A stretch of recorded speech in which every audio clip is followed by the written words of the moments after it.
Belle discussion. Merci. Celui avec qui on partage les mêmes valeurs, qui est bienveillant et responsable. Yoman, qu'est-ce que tu penses de tout ça? Non, mais la discussion est très intéressante. Recentrons juste. Quand on parle de bonté, on parle d'une disposition de cœur. Donc la bonté, a priori, n'a pas un lien direct avec le physique. Si on parlait peut-être d'un mari bien, à ce moment-là, il y a d'autres éléments qui arrivent derrière. Mais un mari bon, c'est une disposition de cœur. Mais on n'a pas pour habitude d'entendre c'est quoi un bien, un mari oui, qui est bien. Un mari qui est bien. On dit ton mari, là, il est bien. Oui. Tu vois, et puis ton mari est bon. Oui. C'est deux choses différentes. Mais ça revient justement sur la question des valeurs. Bon, c'est quelqu'un qui finalement va avoir des valeurs, mais qui sont partagées avec la femme avec qui il est. Faites très attention. Parce que vous pouvez être un bon mari pour tout le monde, sauf pour la personne avec laquelle vous êtes. Ça. La notion de bon mari ne vaut que par rapport à la personne qui partage en fait votre quotidien.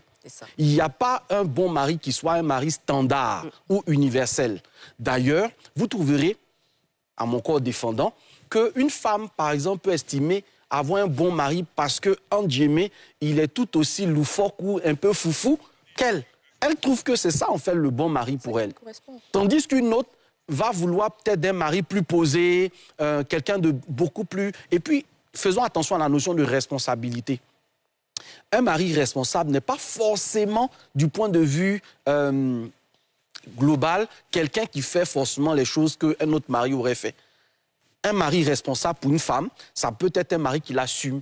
Qui assume, par exemple, dans le cas de notre chère amie Vanessa, un bon mari pour elle serait un mari qui ne feigne pas, d'aimer ce qu'elle lui dit ou ce qu'elle fait avec lui, et puis que devant les gens, il se comporte différemment.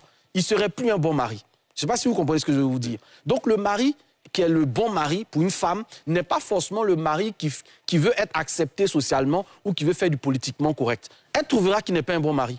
Pourquoi? Eh bien parce qu'il a des aveux, par exemple, devant les autres et puis en cachette, il fait croire qu'il apprécie ou qu'il aime.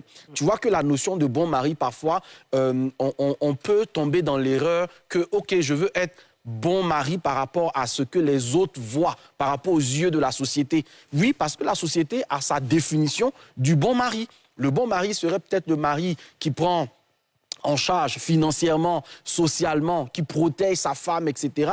Et alors qu'au fond, cette femme-là, elle peut ne pas être heureuse avec lui. On est d'accord? Le gars, il peut être socialement le bon mari que toutes les femmes... Et ça, j'ai un problème avec ça. Que tu es le mari que toutes les femmes voudraient avoir. Vous parlez de quoi? Est-ce que ça correspond réellement à ce que la personne peut vivre? Et puis, je fais la chute là-dessus. Il m'arrive des fois d'être dans des séances avec des clients et tu entends, par exemple, le monsieur dire « Non, je fais ci, je fais ça ». N'importe quelle femme aurait aimé. Et puis la femme qui dit « Oui, oui, oui, mais moi, ce n'est pas ce que j'attends de toi. Ce n'est pas ce que j'entends par être un bon mari pour moi. Un bon mari tu aurais été un bon mari pour moi si tu étais à mon écoute, si tu étais empathique, si tu étais sensible, si tu étais, etc. Tu vois? Donc, ce que tu dis est très important. Ouais.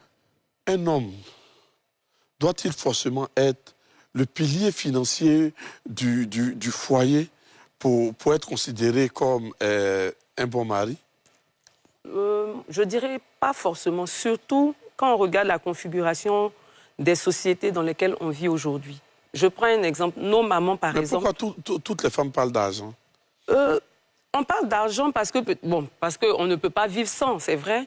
Mais aujourd'hui, on est dans une société où, soyons honnêtes, un seul salaire ne peut pas faire...